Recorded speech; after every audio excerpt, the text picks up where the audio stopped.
Hai, salam sejahtera dan salam Malaysia Madani. Kembali lagi kita dalam Influencer Japan bersama kami Meme dalam episod kali itu.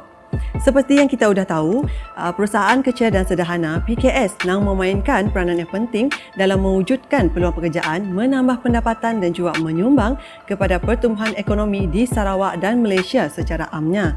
Oleh sebab ialah, kerajaan negeri nang sentiasa memberi perhatian kepada PKS dalam memastikan SIDAK terus membangun dan maju bergerak ke hadapan. Jadi, bersama kami hari itu merupakan tetamu yang akan share dengan kita orang semua apakah antara jenis-jenis bantuan ataupun program keusahawanan yang ditawarkan oleh Perbadanan Pembangunan Ekonomi Sarawak SADC dalam membantu usahawan kita tu. Hai, apa khabar kita teh? Selamat datang ke Influencer Japan. Sebelum kita pergi lebih lanjut, apa kata kita beri peluang kepada tetamu kita tu untuk memperkenalkan dirinya terlebih dahulu. Okey, terima kasih Meme. Khabar baik, alhamdulillah. Nama saya Nik Adam bin Abdullah Kipali. Boleh panggil saya Nik. Saya merupakan pengarah bahagian pembangunan usahawan dan komuniti di Perbadanan Pembangunan Ekonomi Sarawak ataupun lebih dikenali sebagai SADC. Baiklah, terima kasih di atas pengenalan singkat ya Tek. Okey, sebelum kita beloya jauh lagi, sebelum kita beloya banyak lagi, apa kita share juga dengan sebenarnya apakah SADC tu? Apakah peranan SADC tu? Okey, SADC ditubuhkan pada tahun 1972 merupakan agensi terbesar Kerajaan Negeri Sarawak dalam membantu membangunkan ekonomi Kerajaan Negeri Sarawak.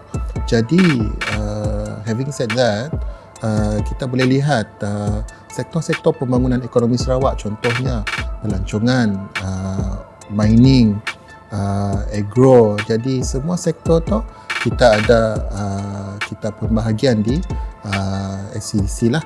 Jadi tetapi tidak dapat dinafikan bahawa pembangunan haruslah kata orang Patek sekalikan dengan pembangunan sosioekonomi juga.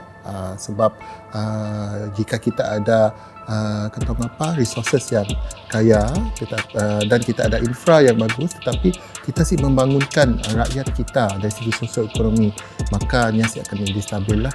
That is where bahagian saya berperanan lah untuk membantu sosioekonomi rakyat Sarawak di bawah SADC.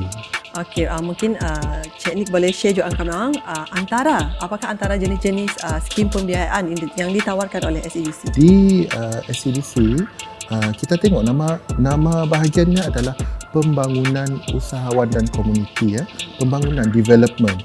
Jadi apa yang kita berikan walaupun nampaknya seperti bantuan, tetapinya lebih kepada adalah tools kepada pembangunan development itself. Tidak dinafikanlah ia adalah sejenis bantuan dan kewangan toknya ada bagi pada dua. Satu adalah pinjaman, satu adalah berbentuk geran. Geran toknya kita perlu bayar badit lah bandingkan pinjaman. Dan ada pelbagai skim yang ada. Okey, ada yang dihaskan untuk membantu kontraktor. Ada yang dihaskan untuk membantu usahawan yang ingin memasuki festival. Ada juga yang dihaskan untuk bahagian teknikal dan vocational. Jadi ada pelbagai, ada banyak sebenarnya. Dan setiap bantuan kewangan tu ni ada syaratnya masing-masing. Kena kita letakkan syarat. Bukannya ialah bezanya kita dengan conventional banks lah.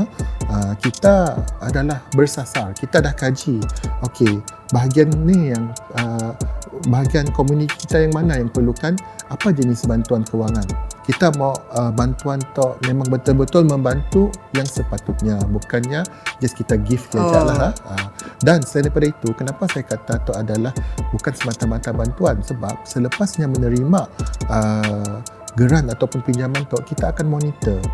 Selain daripada bantuan macam tu, kita orang pun ada pula program keusahawanan khusus dan juga apa-apa je lah program lain di mana usahawan tok boleh mendapatkan khidmat nasihat So mungkin kita boleh beri contoh apa je program ataupun khusus yang kita orang dah pernah adakan untuk membantu usahawan tempatan tok ke arah ekonomi digital.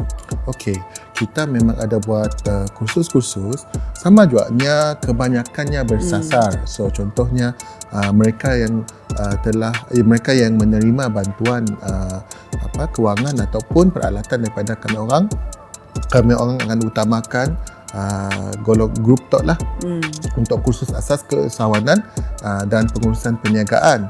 Tapi selain daripada kadang-kala kita pun ada buat kursus secara hands-on di setiap bahagian dan kita walaupun sudah kata orang tok habis pandemik, tetapi kita nampak kelebihan mengadakan kursus secara Zoom online.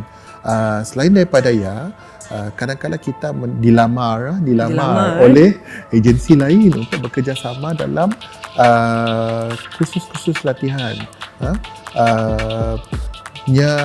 Because kita yang ada banyak connection kepada usahawan dan mereka ingin juga mereka ada program-program membantu usahawan. Jadi kita di SCDC tu kita amalkan open door lah. Sebelum kita mengakhiri lah session kita pada hari itu, apa kata kita kongsikan juga harapan kita lah terhadap usahawan kita dalam menghadapi cabaran ekonomi kita kini tu. Okey, nasihat saya kepada semua usahawan di luar sana itu adalah apa yang saya selalu masukkan di dalam kata-kata semangatlah kepada para usahawan.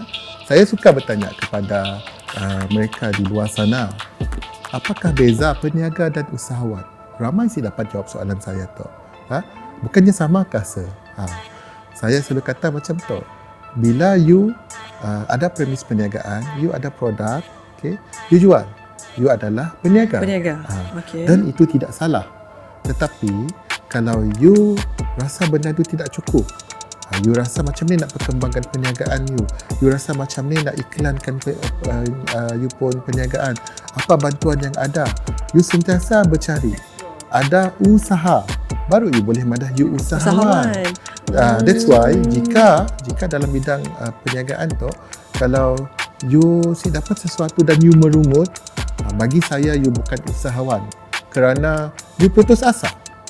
You cakap you macam kena kita si luluskan tu, kena kami si dapat tu, kena nya dapat kami si dapat. Bagi saya you si salah, you seorang peniaga tapi you bukan usahawan. Semua usahawan berjaya yang saya jumpa ada attitude si pernah putus asa. Walaupun dia si dapat sesuatu, dia akan cari cara lain. Si dapat tu, dia akan cari cara lain. Dia akan knock on window of opportunity sebanyak mungkin yang dia dapat. Oleh kerana itu, dia perlu ada karakter of inovasi, dia kena ada karakter of risk taking. So dua tu yang usahawan mesti ada. Jika you si berani, macam contohnya, produk kami dia si boleh berubah. Susah ya. Lalu kita akan tanya feedback dengan orang, okeykah produk kami, packaging kami, ataupun macam ni boleh mempelbagaikan lagi. So itu adalah ciri-ciri yang seorang usahawan harus ada. Okey, baiklah.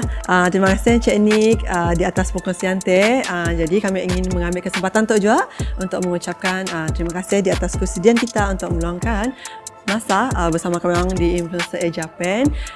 Semoga dengan perkongsian kita hari itu memberi manfaatlah kepada sidak di luar Nun, dan juga dengan adanya bantuan ataupun skim-skim pembiayaan ataupun khusus program yang dianjurkan oleh SEDC itu dapat melahirkan lebih ramai lagi usahawan yang berjaya.